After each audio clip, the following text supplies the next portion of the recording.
Welcome to Talking Giants presented by DraftKings. I'm your host, Bobby Skinner, here with my co-host, Justin Pennick. Got a fun episode. We got an interview with Nick Falato talking about 6 mid-round prospects.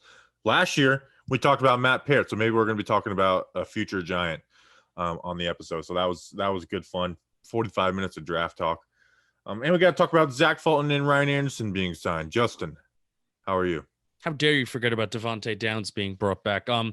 I'm willing to bet an insignificant body part that Nick Fulato has talked about some prospect who will eventually be a Giant, an insignificant body part. So I mean like a pinky, a middle toe, maybe the ring finger on my left finger, because screw marriage, right? I don't want to wind up giving away half my shit. Ooh, bad word. Sorry. Bobby, how are you? I'm good. And I'm even better because of the special people who brought us this episode. Wow. And one of them just commented on a post. That was really morbid. That was really morbid, what I just said to start off the show. Yeah, it was. My parents are divorced. Boy, we are really getting off to a bad start right now. This episode was brought to you by Larry Edelstein, Brian with no name. He's a horse with no name. Sure. Alex Garber, the garbage man Garber. Josh Breger. That's a German name. And then Ernie Casanova, Cowboy Casanova Ernie. Ernie from the Sesame Street. Justin, who are these Sesame Street characters? Do you remember that there was an episode of Talking Giants where I sang Cowboy Casanova by Carrie Underwood a couple seconds of it? Nope, I probably blocked that out from my memory. Do you want me to do it again so you can remember? No, please. Who are these people? They went to patreon.com/Talking Giants, and for $2 a month, they get to support us. They get to watch us for a couple minutes tonight because we recorded an awesome interview with Nick Falato to talk about some exciting moves the Giants made, most notably re-signing and bringing back Devontae Downs. Patreon.com/Talking Giants, $2 a month, and Bobby sends you some magnets, and you may win a free shirt, maybe even two. Maybe you can get lucky and win a shirt twice, 2 shirts 1 month, because we do shirt raffles twice a month. All right, let's get into some Giants football. Yeah. Zach Fulton and Ryan Anderson were signed. Let's start with Zach Fulton because the offensive line is very important. And this is an interesting signing that I don't think gives us a ton of clarity with the Giants. They signed Zach Fulton, 6'5", 321-pound guard, 29 years old. Started 44 games over the last 2 years for the Texans. Started 46 games his first 4 years for the Chiefs as a guard, and then a little bit of center too, one season. 6th-round pick from Tennessee. So there actually is a connection there, a coaching staff connection, which they didn't do that a ton this offseason. But Derek Dooley, the tight ends coach, was his head coach at the University of Tennessee. Justin and I did a film breakdown. I watched the film on him. Right now, with this guard room, with Will Hernandez, Shane Lemieux, and now Zach Fulton, I think Zach Fulton is right around that area that Shane Lemieux is. They're very different players, but I do think Zach Fulton right now is a little bit better than Shane Lemieux. And I think there will be, if there's no guard added in the top of the draft, I do think it'll be a competition between those two for a starting spot. And you evaluate Shane. So Will Hernandez, we would rank as the number 1 guard on the team, talent-wise, right? And then number 2, you said Fulton. Number 3, Shane Lemieux. So I think you rank Fulton as possibly a better run blocker. The other way around. Fulton as a better pass blocker and Lemieux as a better run blocker, correct? Yes. Yeah. Fulton, pass blocking wise. Now, it's crazy. He gave up a PFF. We know they're kind of wonky with their sack numbers. They'll give credit to, and I've posted examples like, hey, they credited this guy for a sack in this game. Look at all these sacks. None of them are on him. Or they didn't. This guy did give up a sack and they credited him. So I only went through 2 games. They credited him for 11 sacks in 2020, which is a ton for anybody, let alone a guard. But that's a ton of sacks. In 2019, though, he only get 1 sack. And then his 6-year career before 2020, he only gave up 14 sacks. So you're looking at 2020 giving up 11. The first 6 years of his career, 14. Like, that's crazy.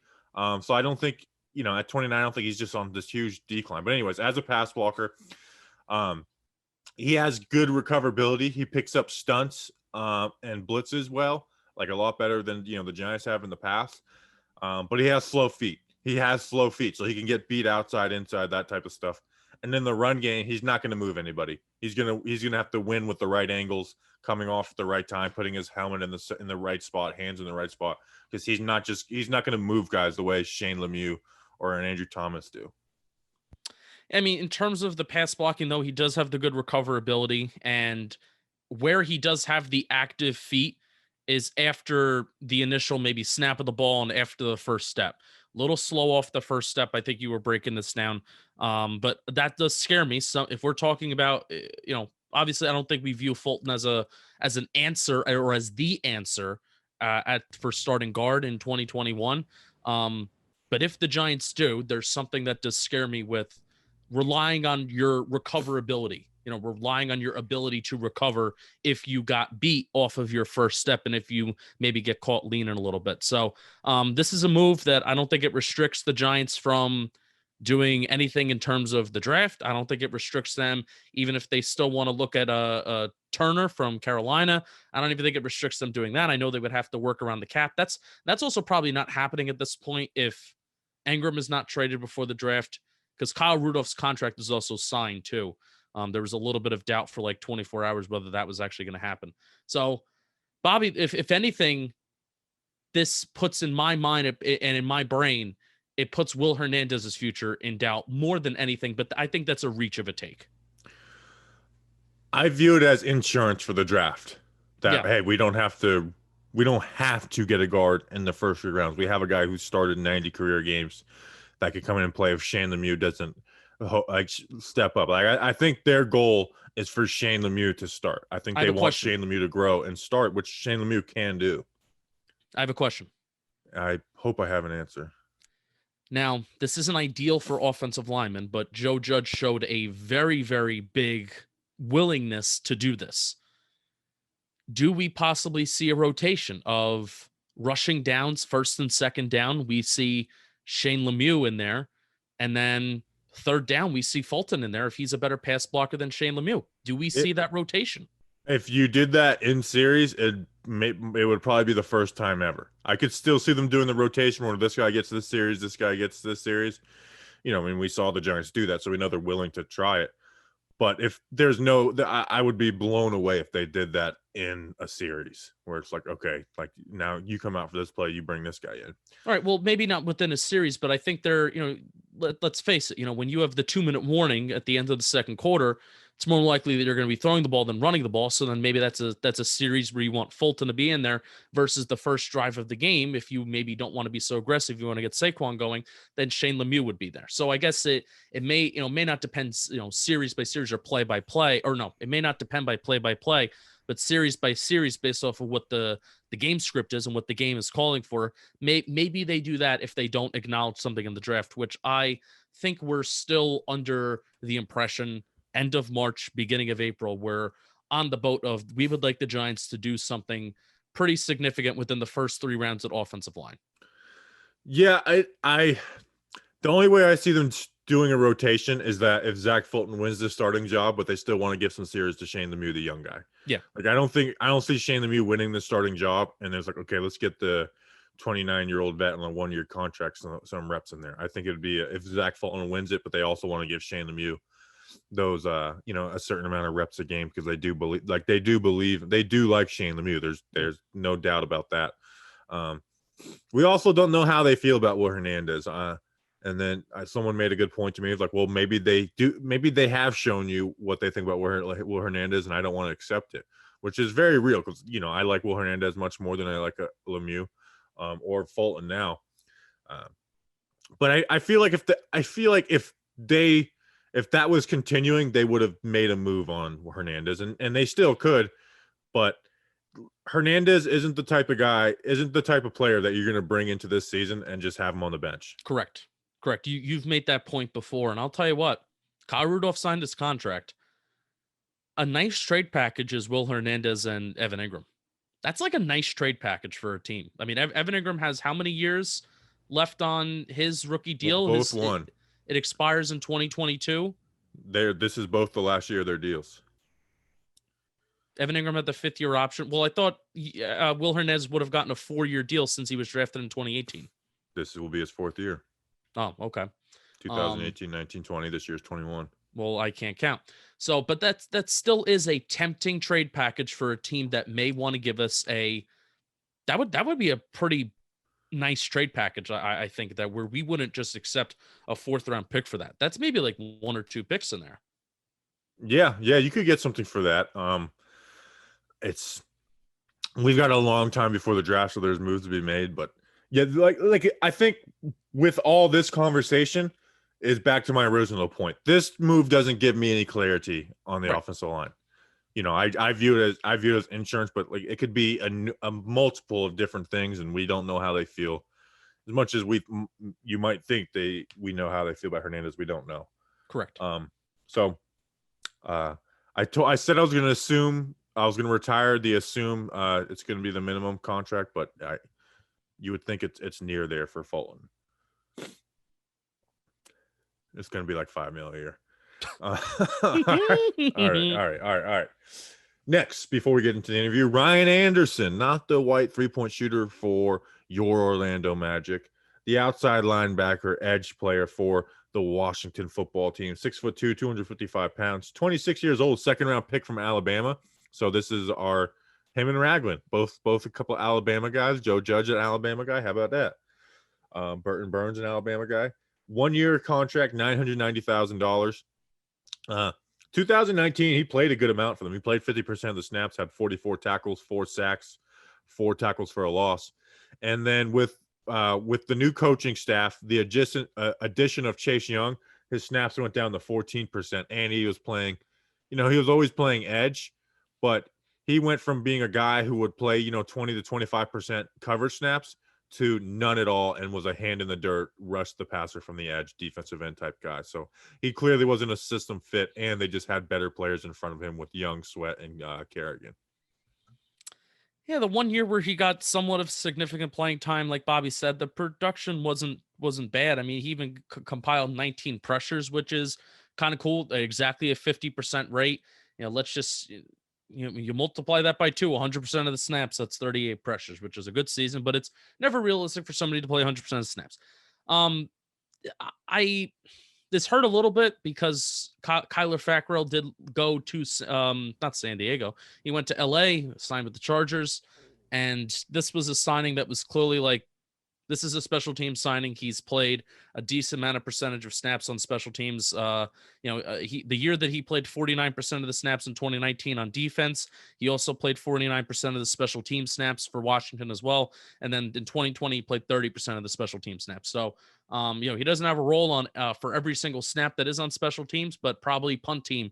He's going down there and he's running down, he's making a tackle, maybe even kickoffs too. So I can imagine that's what this signing is, and that's kind of disappointing, knowing Giants are very thin at edge, and Kyler Fackrell left for a very probably, I don't know what his final contract is, but probably a very team friendly deal.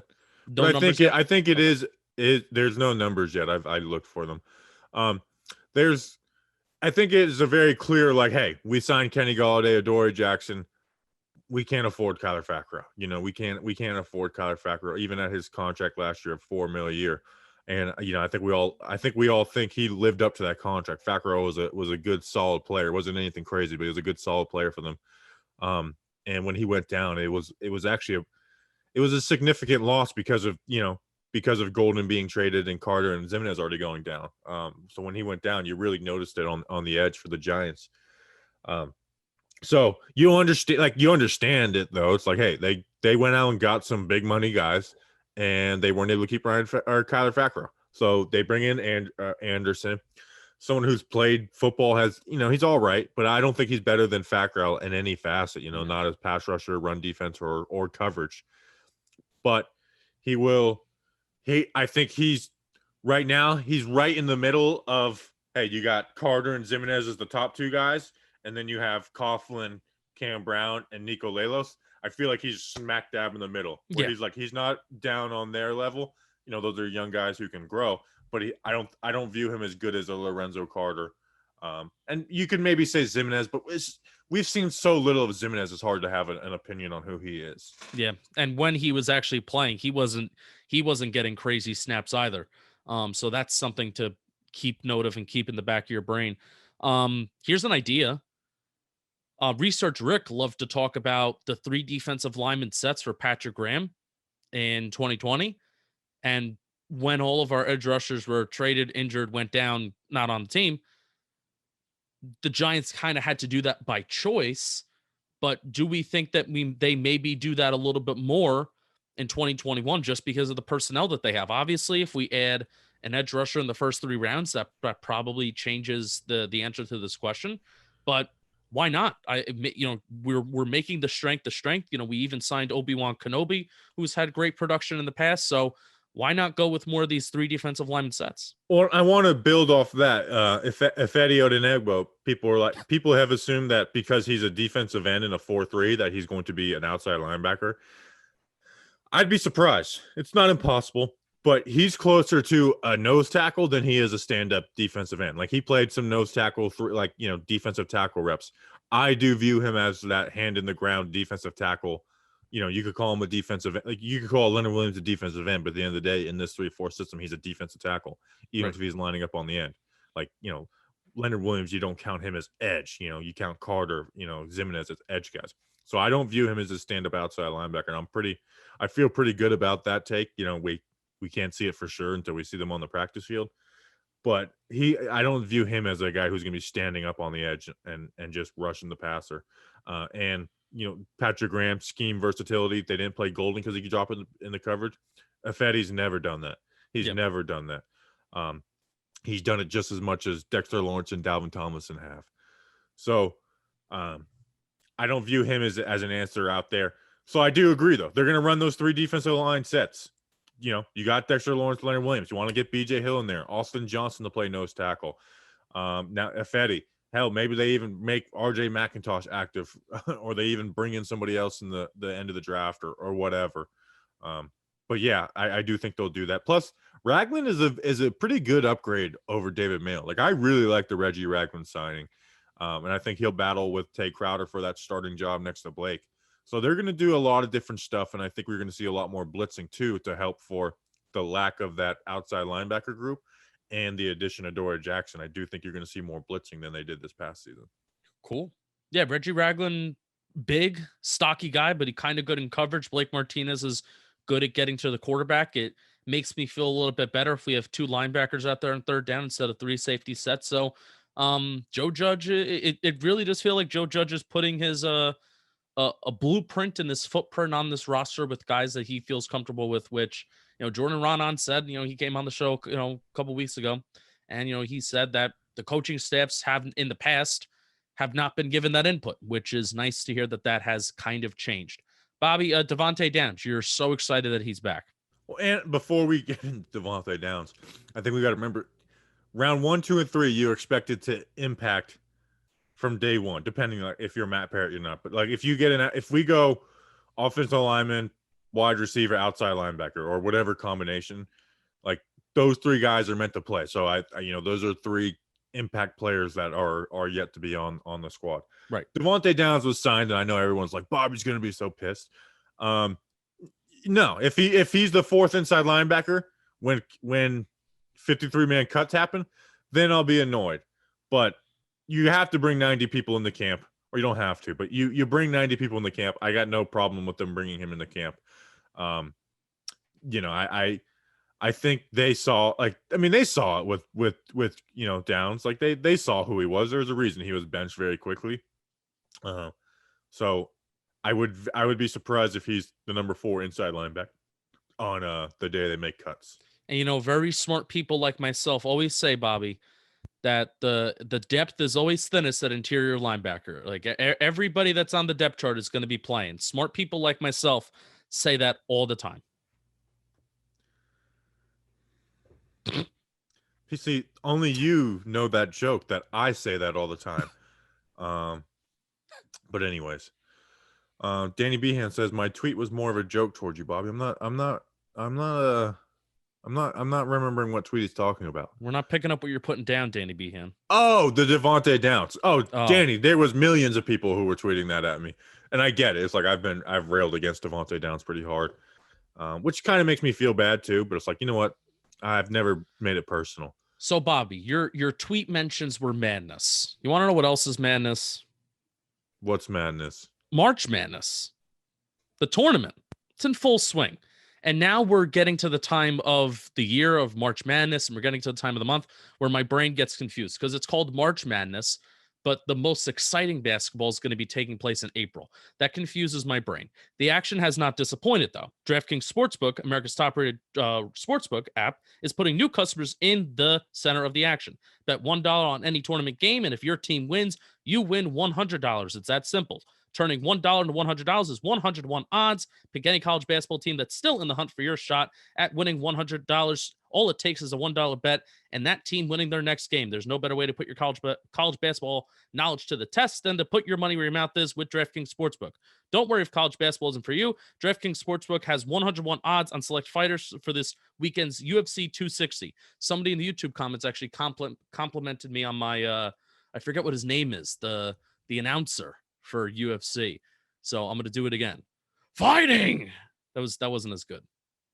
But I'm going to make a video of that one day, of me doing an impersonation of that person. Very good. Very good. Thank you, DraftKings. Justin, we're going to I'm not done yet. Oh. DraftKings safe, secure, and reliable, so you can deposit Bobby Skinner and withdraw your funds at your convenience. Download the top-rated DraftKings Sportsbook app now and use promo code JOHNBOY when you sign up to turn $1 to $100 if college basketball team of your choosing pulls off the win. Let's go JOHNBOY to turn $1 to $100 for limited time only at DraftKings Sportsbook. Must be 21 years older. New Jersey, Indiana, Pennsylvania only. New customers only. Restrictions apply. See DraftKingsSportsbook.com. See DraftKings. Gambling problem? Call 1-800-GAMBLER or in Indiana 1-800-9 with it. There you go, Bobby Skinner. Now you can talk. All right, we got Nick Fulato, the Big Blue Banter podcast. He's a guy who does a lot of draft stuff. Ooh. What's that? Some type of vehicle. And we're going to talk about 6 draft prospects. We got Aaron Banks, Quinn Miners, Amir Smith Marset. I think I got that name right. Trill Williams, Rashad Weaver, and Ellison Smith. We're going to talk about all those guys. Last year we talked about Matt Parrott. So make sure. And last year I went through with him. His list was pretty good last year. So make sure to check it out. Well, you're here already. And without further ado, Nick Falato. All right. We're recording. We got Nick Falato, Big Blue Banter, Sport, a million different places. But I think most of our audience knows you from Big Blue Banter. I know you write for Big Blue View, Giants Country. Nick Falato, what's going on, my man? Nothing, man. Just having a good time. Giants were really active in free agency, giving us a lot of hope for this 2021 season in this desolate division that is the NFC East. I know Dak Prescott's going to be back, but I mean, we have no idea what's going on with, fellow Paisan Nick Sirianni over there, the Philadelphia Eagles, the Washington football team. Yeah, they're the NFC East defending champs, but pretty sure we could topple them, but we're going to have to see, man. It's going to make for a really interesting 2021. Yeah, it's time to go for the Giants, where it's, there's still a lot of improvement to need, but the Giants, it's time to go. And a big part of that is going to be the draft. And if we can get mid-round guys to contribute, and that's what we want to do. This is we did this a year ago, and I think it went pretty well. And we even drafted one of the guys that we talked about 5 guys last year. One of them was Matt Parrott. Everyone who's listening knows who Matt Parrott is. You did a pretty good job. You got Logan Wilson, who he had 33 tackles, a sack, 2 interceptions for the Bengals, 3rd-round pick last year. Kayvon Wallace, 20. Kayvon Wallace was probably the one that didn't pan out, but I was a big Kayvon Wallace fan, and he's still got time.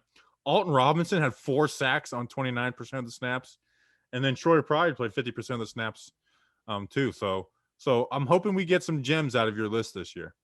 Yeah, let's see. And there's a lot. I mean, there's a lot that's nebulous. We're not 100% sure what's actually going to happen, Bobby, because a lot of these players didn't even play in 2020, so there's a lot of uncertainty in this draft, more so than even normal. I know it's so weird when you go to look for a guy's like film, and it's like, where's 2020, and then you read his profile. I try to watch the film before I read the guy's profile, so I don't have any preconceived notions. Same. And then you read the profile and it's like, oh, opted out of 2020. It's like, oh, okay, that makes sense. Absolutely.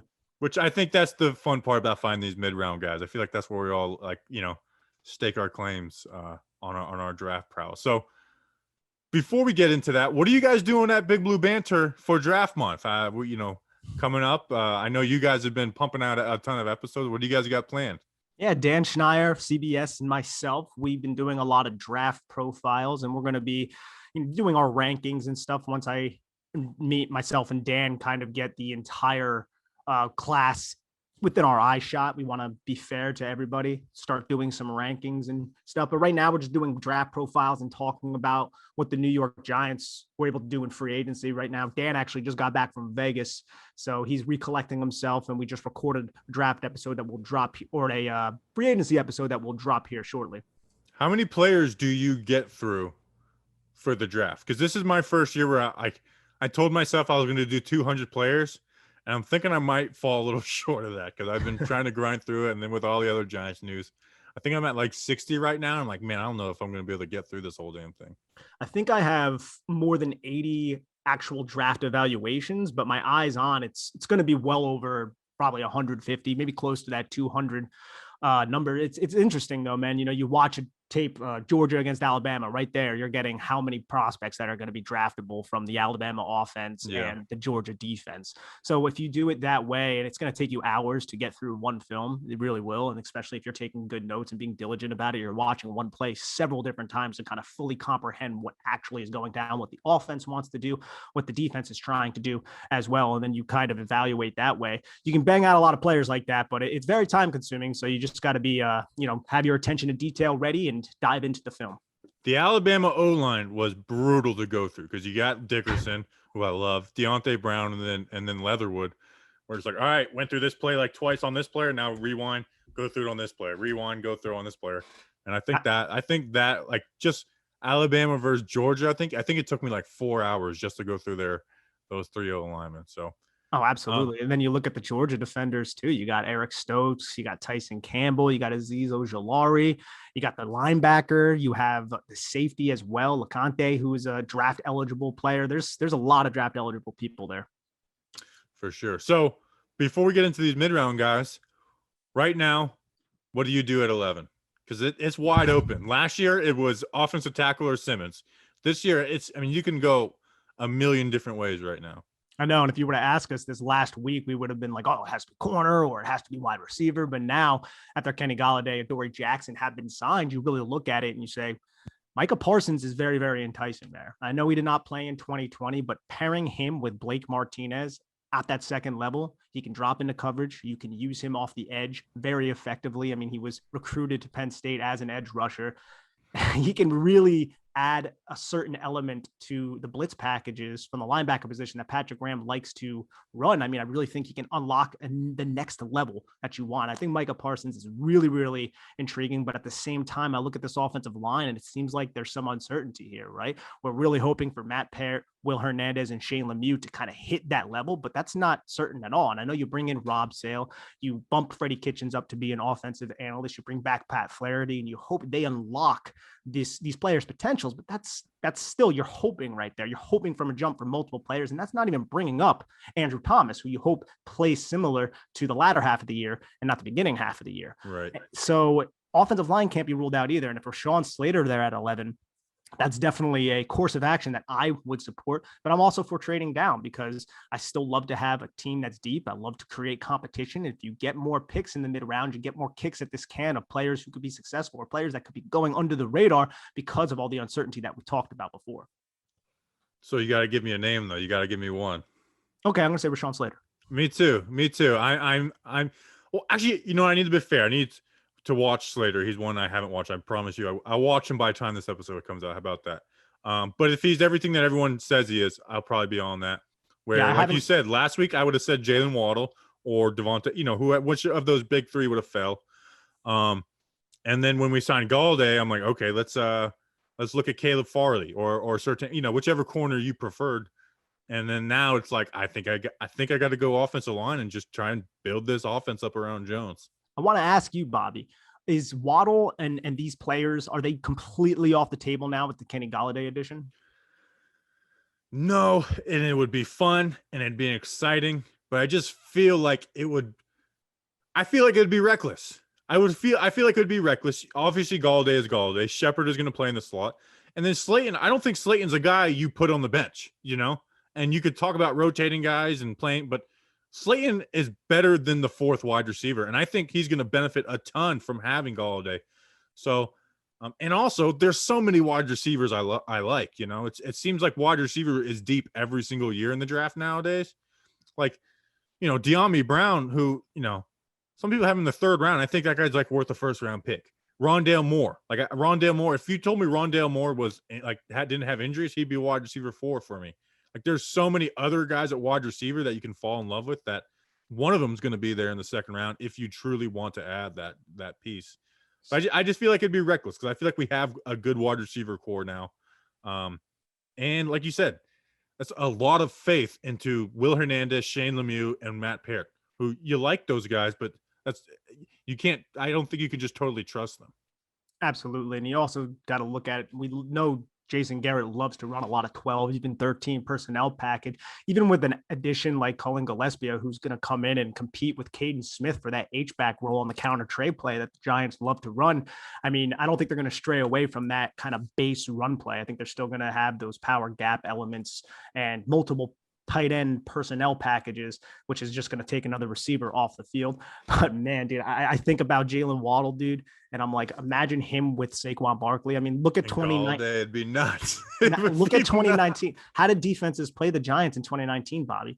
They loaded that box. They made Daniel Jones red. How are you going to do that with Jalen Waddle, man? How are you going to load the box and just trust some poor cornerback soul against somebody who has Tyreek Hill type of acceleration and speed and separation ability? That would be really intriguing, but I tend to agree with you. I don't think it's fully off the table. I never completely rule it out, but I tend to agree with you. You got to look at that offensive line or possibly upgrade somewhere on that defense, maybe next to Blake Martinez. Yeah. I like BPA, baby. BPA. I went into watching Parsons thinking like I had the preconceived notion that was, you know, it's just you hear people talk and then you see a couple highlights. And I just would always see him playing so close to the line of scrimmage. I'm like, is this guy the real deal linebacker that everyone says he is? And then I watch him, like, oh yeah, he's real deal. He's an A+ prospect. So, and also you look at, I mean, he has the character concerns. I hear I think a lot of that may be overblown just from people that I know that are affiliated with the Penn State program, but I can't really, I guess, fully weigh in on that. But who's going to know better than Sean Spencer, the Giants line coach? So that's like an in that the Giants have about this kid as a prospect and his character. Yeah, 100%. Where it's like, hey, if anybody knows, it's our defensive line coach. Like he was in that locker room with them, and you can't fake it for that long. Like all your coaches know who you are. You know, you think you might be, you know, even if you might be tricking them, they know who you are. So Sean Spencer knows who Michael Parsons is character-wise. Absolutely. All right, well, let's get off these A+ prospects, and let's talk about some of these mid-round guys, which I think are much more fun to talk about than the first-round guys. Do you want me to point you of which 5 these we're going, or who do you want to start off with? You want to start in the trenches? Aaron Banks? You want to start with good old Aaron Banks? Aaron Banks, because I watched him today, got my evaluation done, and I really like him.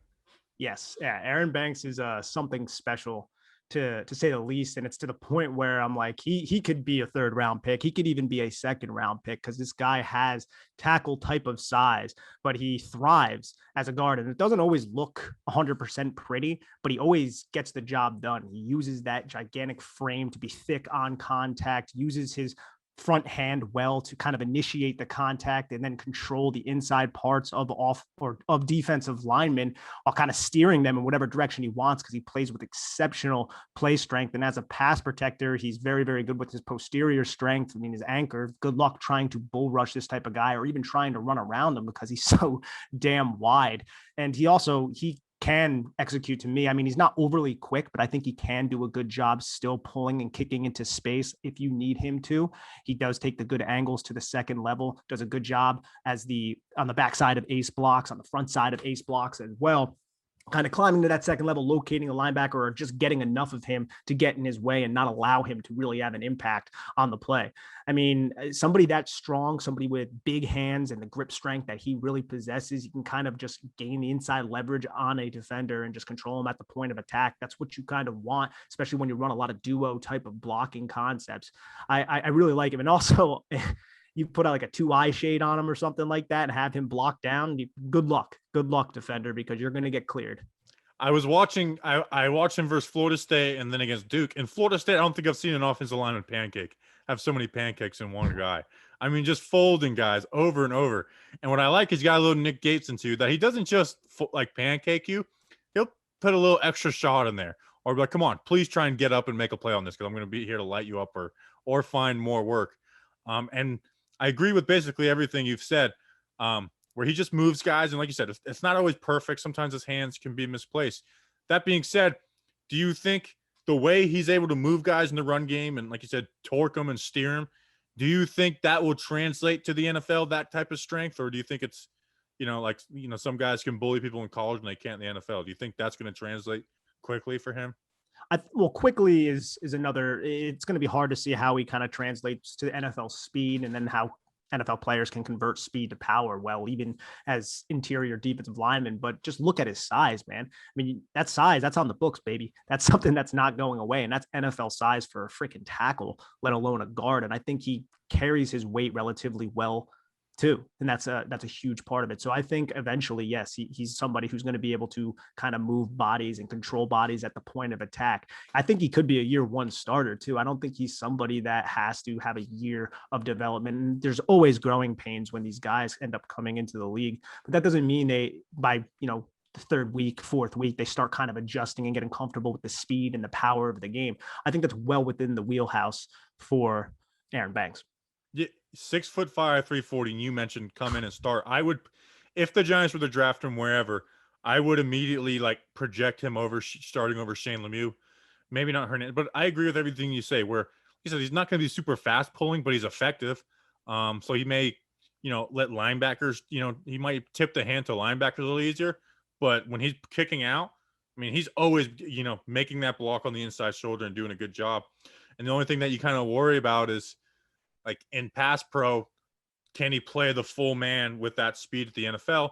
But that's an issue that Shane Lemieux had struggles with. Will Hernandez has struggled with at times. So, comparatively with the Giants, I think it'd be cool. And you mentioned the size of the tackle. He played left tackle against FSU in the middle of that game when Eichenberg went down, or whatever, however you pronounce his name.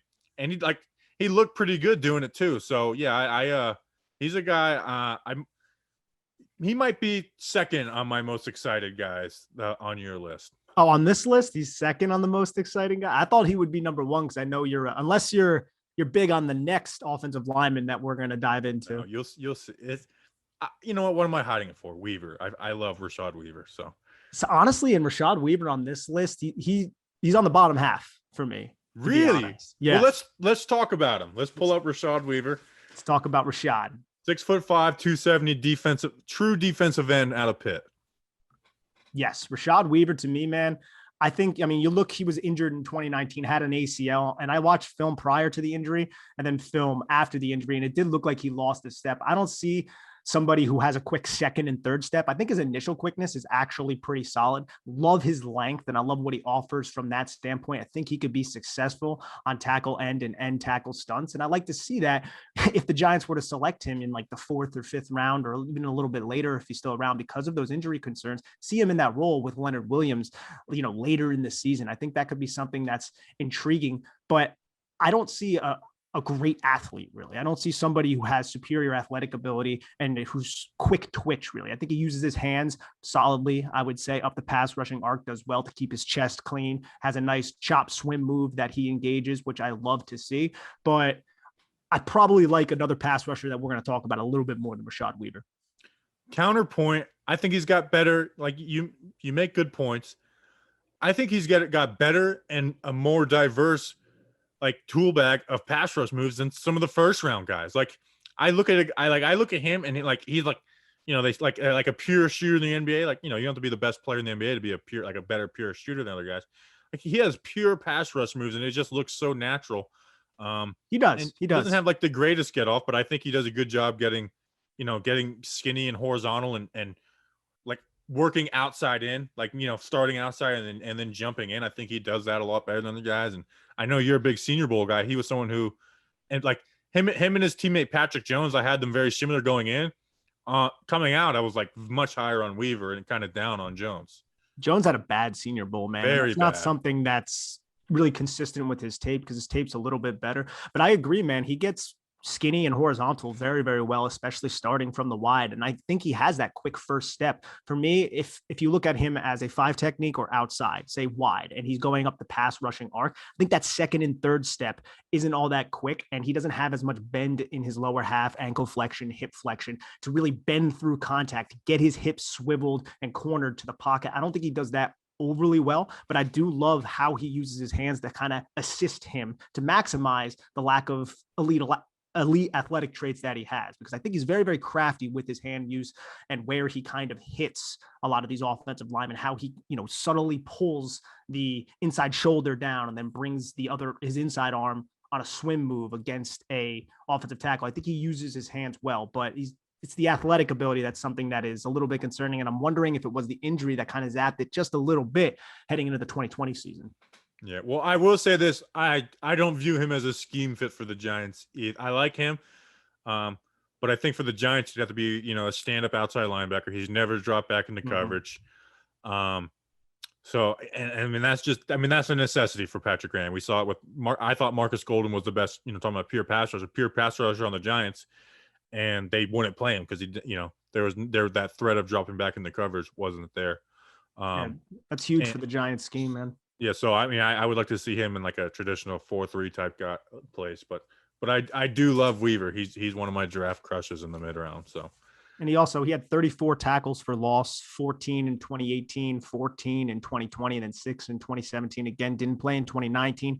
Had 17 career sacks. Was able to get 7.5 of them in his last season. And I thought he was solid at the Senior Bowl. There were other edge rushers that were more impactful in my opinion, but he was still solid. Yeah. All right. So okay, we're talking edge. Let's go to your next guy, Ellison Smith.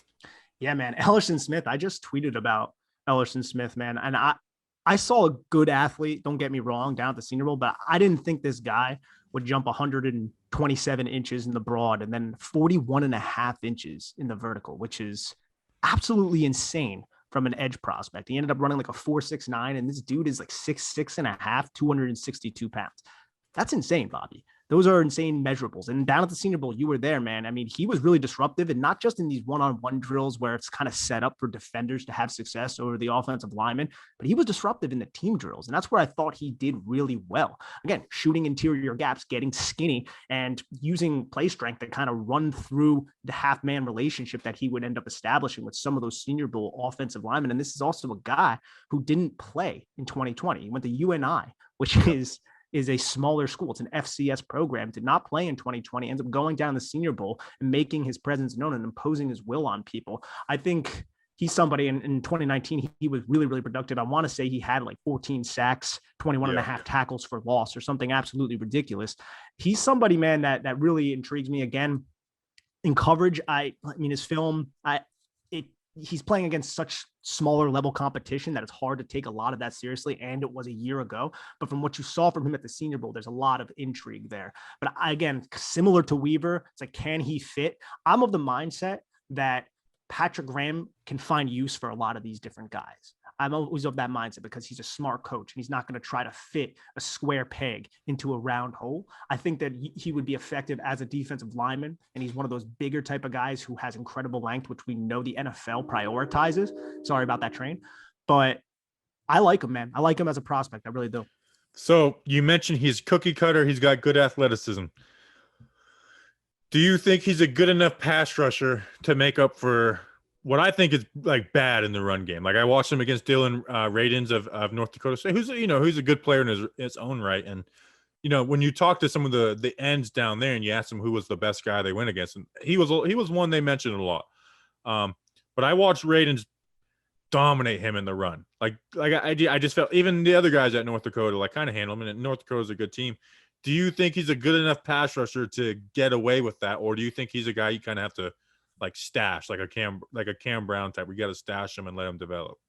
I think he's somebody who's going to get drafted way ahead of where Cam Brown went, but I do believe he's more of a situational pass rusher as of right now. And that's why we're talking about him on day 3. I don't think he's somebody who has a ton of sand in his ass, really. And obviously his length, his center of gravity, they're all a little bit higher because he is 6'6.5", but he doesn't necessarily have that sand in the ass to hold up, I think, in year 1 against NFL tackles to consistently set the edge. That's something that I feel like smart defensive coordinator is going to have to employ him judiciously just because of that fact. Yeah, but I mean, like you said, you mentioned the athletic ability, the cookie cutter size, and the production makes you want to take a chance on him.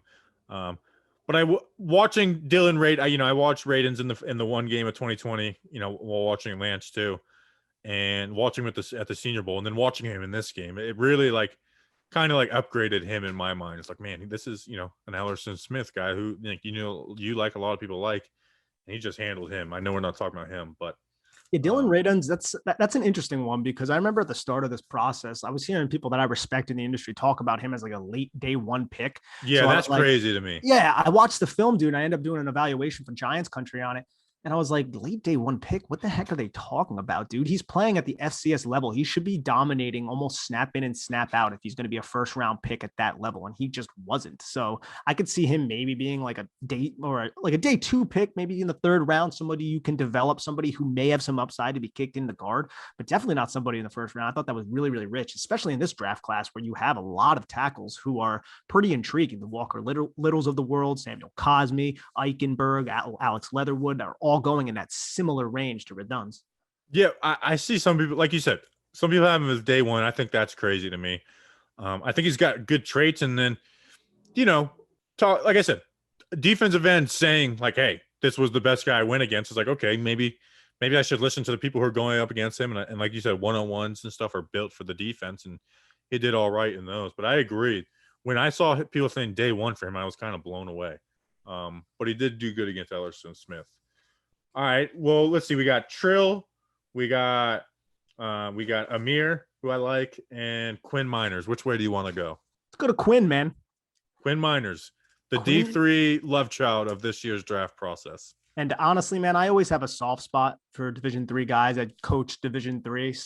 And I think Jim Nagy and his staff for the Senior Bowl do a good job bringing 1 D3 or 2 D3 or maybe a D2 guy down every year to help compete. And usually they don't make this type of impact. Ben Barch last year was a good Division II prospect from St. John's that went down there. He was actually in my conference, Ben Barch.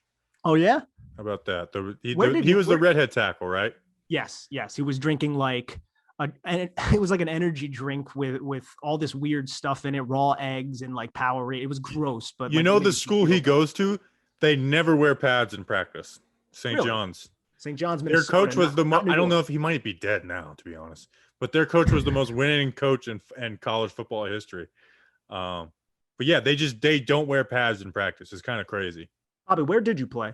St. Olaf, and so he went to St. John's in Minnesota. Was Mount Union? Are they in your conference? No. But them and Wisconsin Whitewater, who where Quinn Miners are from, were always the D1 powerhouses. St. Thomas was like number 3 in there. I don't know now. I remember they were trying to like petition to get to like 1AA, or whatever they call it now. Yeah, those are like D3 powerhouse. I mean, I coached at FDU. We're not a D3 powerhouse. Yeah, St. Thomas beat us 49-0. It was brutal. Yeah, that's those schools take it to another level. But I first heard about Quinn Miners actually down at the 2020 Senior Bowl. So his offensive line coach, Owen Reese, he's a buddy of mine, and he was like, "Yo, we have this kid, Quinn Miners. He's an absolute stud." And I'm thinking that like Owen is just like, kind of building up his dude and stuff like that. But he ends up getting the invite down to the Senior Bowl, but only because Landon Dickerson tore his ACL. That's why. If Dickerson doesn't end up getting hurt, Quinn Miners never goes down there. But you were down at the Senior Bowl, man. Him and Dwayne Eskridge were some of the smaller school guys. Eskridge, baby. Or some of the talks of the Senior Bowl, man. So I really like what I've seen from Quinn Miners, his ability to kind of adapt himself to play with these Division I type of guys. I mean, he's somebody that you wouldn't expect, I mean, he ended up going down 6'3". He totally redid his body because he didn't play obviously in 2020 coming from Division III. 6'3", 320 pounds, 10+ inch hands, had 33-inch arms, which is pretty damn solid for an interior offensive lineman, but he showed a ton of strength at the point of attack. And I loved him Yeah. in combo blocks as well. I was wondering, like, yeah, he can hold up in these individual drills, which is good, which is something you want to see. Cause like I said, defenders are usually set up in a more advantageous position than the offensive players. But he did really well backside of ace blocks, climbing to the second level on the front side of ace blocks, using his forward hand and his post hand well to kind of control and steer, showing exceptional core strength and lower body strength. Those are all things that you're kind of looking for from a smaller level player. How will his strength translate against Division I athletes? And I thought I saw that kind of translate more than I expected. And you love the crop top and all that kind of stuff. I was going to say, we're not just falling in love with the D3 with the belly hanging out, guys. I just hope we're not doing that. I hope not either. But again, I don't know if he's going to be there on day 3, to be honest, because I can see somebody at the end of round 2 and even round 3 look at him and be like, look, he played center effectively down at the Senior Bowl. So he has that kind of upside, but he was a guard in college. And it's hard to watch his tape and take it seriously because he's just manhandling dudes. I mean, he's pulling and annihilating people, but he had the athletic ability to pull quickly and unlock his hips and do those bucket steps to kind of get himself into space and take good angles to the end man on the line of scrimmage on some of those power gap runs. That's stuff that you want to see. And he was able to do that still quickly. You can kind of tell that, even though everyone else is kind of moving a little bit slower on tape for Division III level prospect. But I mean, when he goes down to the Senior Bowl and dominates like he did, it's somebody that's going to end up catching your eye. So he's somebody for the Giants' 3rd round pick. If he's still around, I would love to entertain to bring in, has that positional versatility in the interior offensive line, which is something we know Joe Judge puts a lot of value on. He wants somebody who can play multiple positions because say Nick Gates goes down, you don't want to freaking fill that void with Spencer Pulley. So you want to end up bringing in somebody who could possibly kick to that position, has reps there and looked solid, taking on nose tackles at the point of attack, Division I nose tackles, that is, at the point of attack at the Senior Bowl. So we're talking interior offensive lineman, and then you mentioned Western Michigan and Dwayne Eskridge, who, I mean, he balled. He looked like on a different level down there. Jalen Moore out of Western Michigan. I don't know if you've watched him yet. I just fell in love with him watching one-on-ones. He was a tackle. He played guard in the game and he took some guard reps. I think that dude's going to be a steal. Jalen Moore. Like I see him playing. If he plays guard in the NFL, and I know there's a bad habit with draft talk of just like trying to change every tackle to guard. But with him, I think he could be a beast. So I thought Western Michigan, those guys on offense were the winners, like Jalen Moore on offense for that squad, and then Dwayne Eskridge as the wide receiver. And Moore was somebody that a lot of people just kind of forgot about because he did look really good in the one-on-ones at tackle. And when he did kick in the guard in some of those team periods, he was somebody who showed enough foot speed in his kick slide and kind of got out into space, handled counters well. Whenever somebody tried to collapse his inside shoulder, he would drive him where a guard would be in those one-on-ones, which is something you want to see. He's not giving up that inside shoulder like Andrew Thomas did a lot in the first half of this season. So I haven't watched his tape yet. That's something I really want to get to that offense, obviously, because there's two really talked about prospects, but I haven't seen the tape. But just from my impression of him at the Senior Bowl, it's somebody that definitely could be on this list and maybe should be on this list. And like you said, one-on-ones are built for the defense. I thought he just looked like, even Rayden, who did good in those, I thought Moore was just the one who looked like he just looked natural out there in one-on-ones, which there's a lot going on. And it's like one-on-ones, I hate, as an offensive lineman, one-on-ones are the worst thing in the world. You know, I'd have a guy who would beat me 3 times out of 5 in one-on-ones, and then in team period, the guy never beat me once in like 2 years. So, exactly. So Moore looked pretty good in that. I mean, think about that too. One-on-ones. All you got to do if you're a defender, you expand the tackle out in space, get him moving up the arc, then go inside. There's no guard that he could push you into, like there would be in real life. Yeah, I know. Or it's like, you know, bull rushing a center. It's like that's not going to work. He's always going to have someone on either side of him. You know, you're not going to be, those moves aren't going to work every time, man. So they're brutal. So we snuck in a little Eskridge and Moore in there. So now we got Trill Williams and then the wide receiver. Let me let you pronounce the wide receiver out of Iowa. That's Amir Smith Marset. Okay, there we go. Sounds easy enough.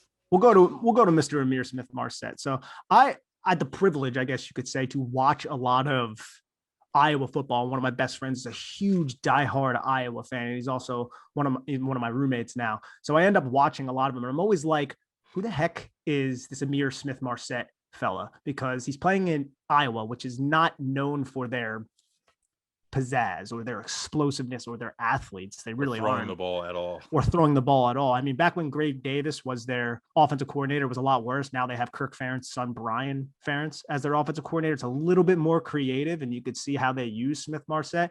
But you see an explosive player, and you could, I guess, if you want to get lazy with analysis, you could say that he's a knockoff of a Jalen Waddle. Obviously, it's very, very lazy type of analysis, but he's a player who's a little bit undersized, who's incredibly explosive, and can do a good job getting vertical.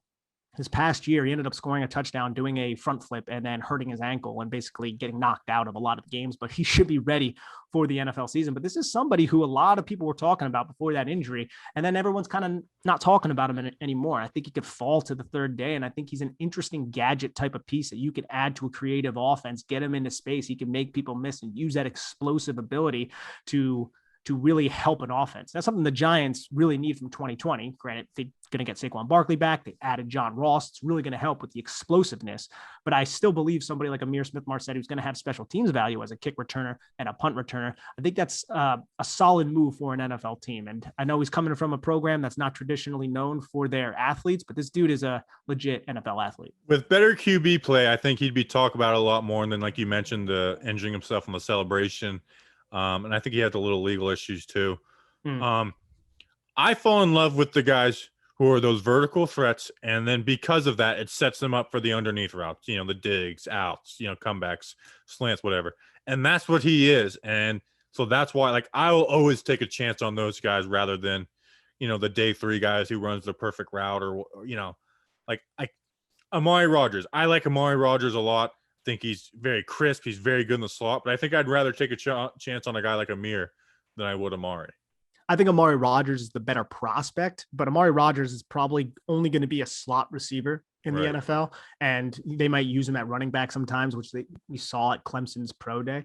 But Amir Smith-Marsette, I mean, he's somebody who has 34 career carries in college, and that's something that the Iowa offensive Brian Ferentz really wanted to implement, because you get him on an end around, he can get the edge, outrun an edge rusher easily, outrun the linebacker, and then it's just him and a safety. He makes that safety miss if the corner is being blocked by the wide receiver. Then you can have a really explosive play from a simple low risk type of run. Yeah, and I think a lot of that was too, like they realized who Iowa was and like manufacturing touches for an explosive player in Amir. He kind of remind, and I hate player comparisons. I think I suck at them, but he kind of reminds me of Slayton a little bit, where it's like, I know Slayton had Stidham, but I never liked Stidham.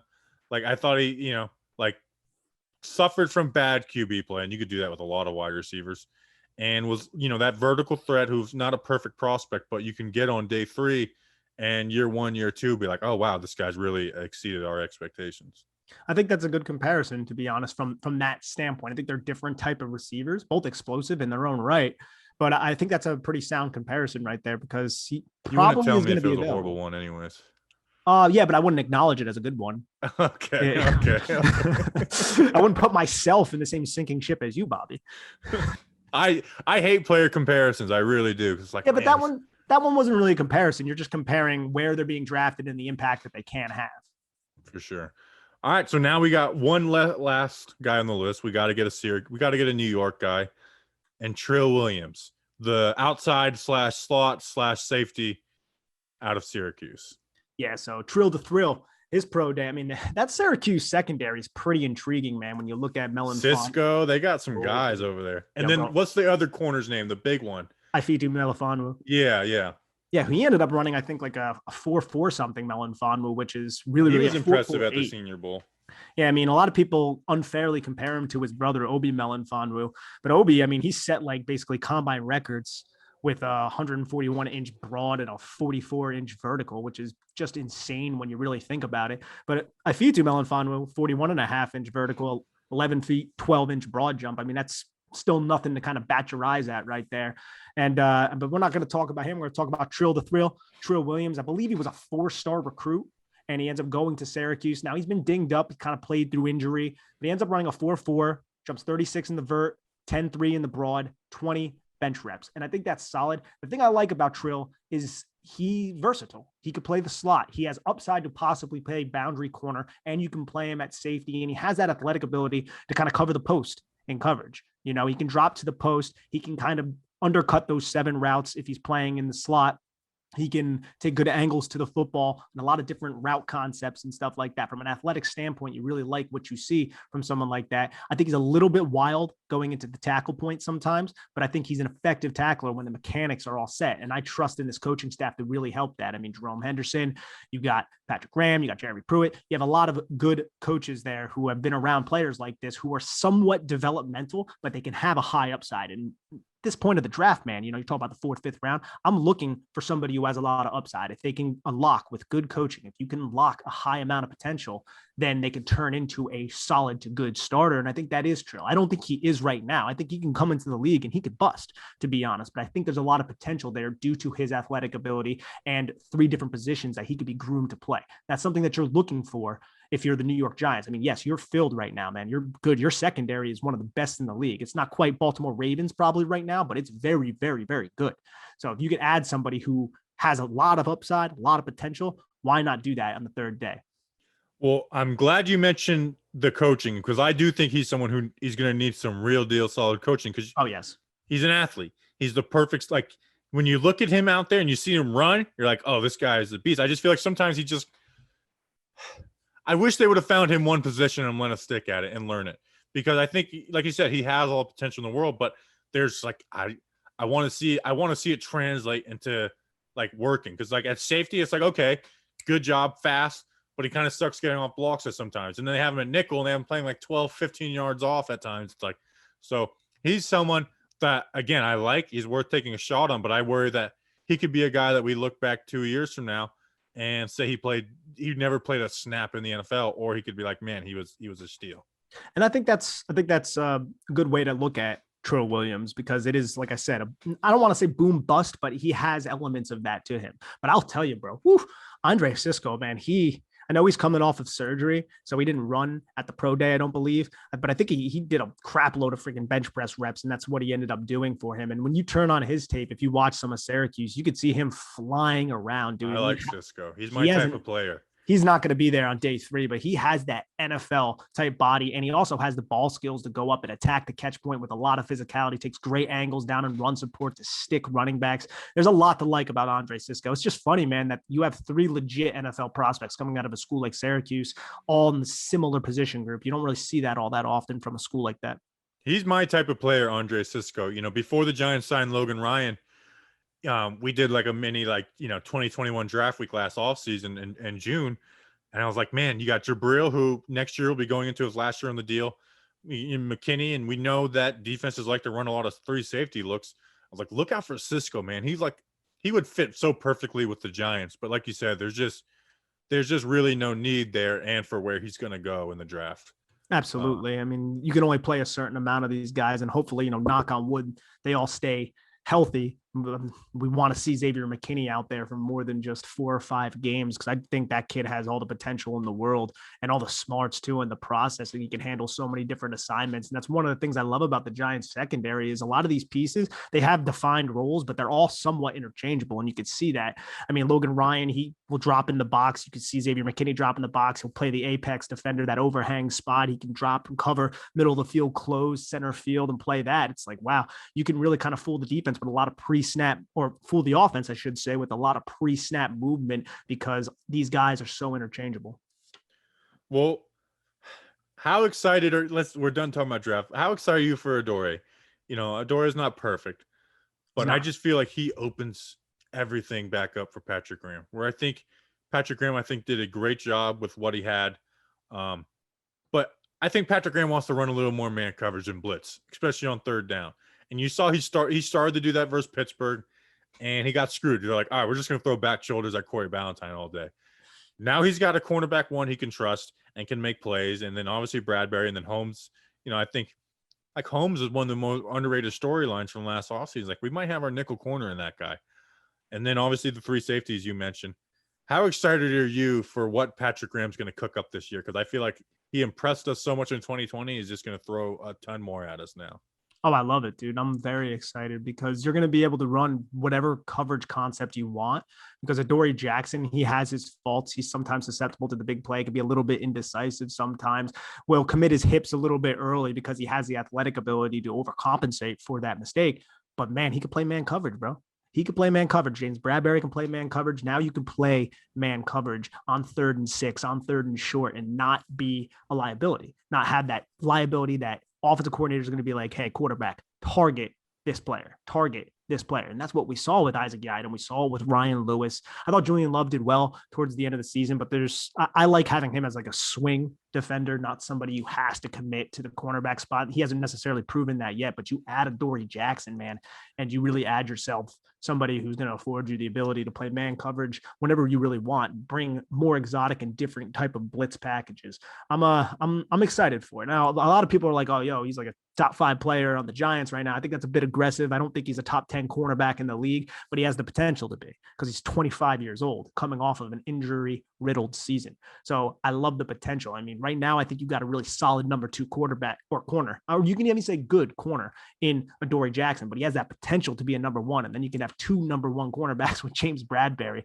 and Adoree Jackson kind of shutting down opponents' pass coverages, allowing the edge rushers and this pass rush to really get home, because that's kind of something that is a little concerning right now. Who's going to end up rushing the passer for this Giants? But if you have great coverage on the back end, you can scheme up TE and ET stunts and twists and bring Darnay Holmes off the nickel, bring Tate Crowder or Blake Martinez from the second level to kind of help your blitz packages with 5-man pressure packages. And that's something that I feel like the Giants can now do, and also just use a totally different coverages on the back end and not be relegated to just like a 3 high cover 3 match type of defense. It's going to be fun. And I will say the Giants pissed me off with Julian Love, because all summer it's like, man, I think this guy can be a good corner. I think he'd be a good corner. He was, an awesome corner coming out of Notre Dame. They don't play him at corner at all in camp. Like, he doesn't get a single rep at corner at camp. It's like, okay, he's a safety. Plays safety all year. And then I totally gave up on the Julian Love at corner dream. And then against Cleveland and Dallas, I got him playing corner. So now I'm totally sucked back in. Like, can the Julian Love play corner? But Adoree Jackson, I think, closes that door a little bit for him. It does, unless someone gets injured again, knock on wood. But the thing about Julian Love is he can play corner, but he's not even close to the athlete that Adoree Jackson is. And Adoree Jackson's athletic ability allows him to excel in Tyreek Hill. Yes. I went through the Chiefs film of him from 2019, and there was a play where Hill, on a crossing route, Jackson stumbles out of the gate, like stumbles, I've seen, and is still able to keep up with him. Like, that's nuts. Like, there's how many corners can do that in the NFL? Yeah, I know. You get beat at the line of scrimmage against Tyreek Hill, you're usually screwed, but he was able to use a lot of short area quickness and burst, and even just to get his hips in the right position to explode and then cut the angle off well, because Tyreek Hill can just change direction so effortlessly because he's such a good athlete. You saw that a lot on Adoree's tape on those deep horizontal crosses, him just ride that outside hip, use that outside arm, or I should say, I guess that inside arm to subtly control the receiver's hips while using that outside arm to jump in front to knock it away, the ball away, which is good technique. It's what Jerome Henderson preaches. That's why he criticized Jabril Peppers on that one touchdown on Thursday Night Football. Philly, I know where you're going. Yeah. Yeah, I mean, that's the technique that he wants, because, you can control that receiver there. And when you dive with the front arm, then you have a back arm. Granted, he was using it on the hip, which is something you want to do too. You just got to be subtle about it, because you grab too much, you get flagged, which is something we don't want to see. For sure. All right, Nick. Where can people find you, and where can they hear you too? Alrighty, so I'm just Nick Falato on the Bird app. It's pretty, boring. Just Falato. I write for Big Blue View and Giants Country, Sports Illustrated. You can find a lot of my articles there. As for podcasts, I'm on the Big Blue View podcast network, but most of my podcast is done on the Big Blue Banter podcast. Please download and everything like that. It's me and CBS's Dan Schneier doing all 22 breakdowns and just talking about this team that we love. That is the Big Blue Banter podcast. For sure. Love having you on before the draft. We'll have Dan on after the draft, and we will let you formulate our takes and find our Logan Wilsons, Alton Robinsons, Kevon Wallace's, Matt Peart. So, Nick, thanks again for coming on. Thank you for having me, Bobby. Take care. All right, thanks, Nick Falato, for coming on. And by the way, guys, if you guys haven't already heard, we want to share some exciting news from John Boy Media. Tuesday, March 23rd, season 10s of Last from the Past launch on podcast apps and YouTube. Thanks to our friends at Cushy Dreams. Season 10 is a 6-week series with a new episode dropping every Tuesday. We are so excited this new season and want you all to be the first ones to tune in. Catch the first episode on our YouTube channel, John Boy and Jake TV, or wherever you listen to your favorite podcast. Head over to the new John Boy and Jake TV YouTube channel, subscribe for Last from the Past and other great content. All right. Again, thank you, Nick Falato, for coming on the show. Enjoy your guys' weekend. But first, Justin, we have a cool thing we're going to do. Friday, 1 o'clock p.m. Eastern time. We are doing a all Spanish YouTube stream. The Zona Gigantes guys, Ruben Vargas, Jorge Vico, they do a great job. They've been supporters for a long time. So I made these Hablando Gigantes stickers. Yes. Going to be giving a lot of those away. All you have to do is subscribe to their channel, and then you'll be also entered into the raffle for if you like send me a screenshot of subscribing to their channel, you entered in a raffle to win that t-shirt. And right now we have only 10 people, so you got a good shot at it. So if you catch this before 1 o'clock, and even not, I'm not doing the raffle until Saturday, so you got all of Friday to subscribe to Zona Gigantes. Show them support. I want to get them to 1,000 subscribers so they can start monetizing their channel. Those guys are awesome. And get a chance at the Hablando Gigantes stickers. I put one on at the taco truck by my office, so we are good to go. Justin, how did you like the Nick Falato interview? It was great.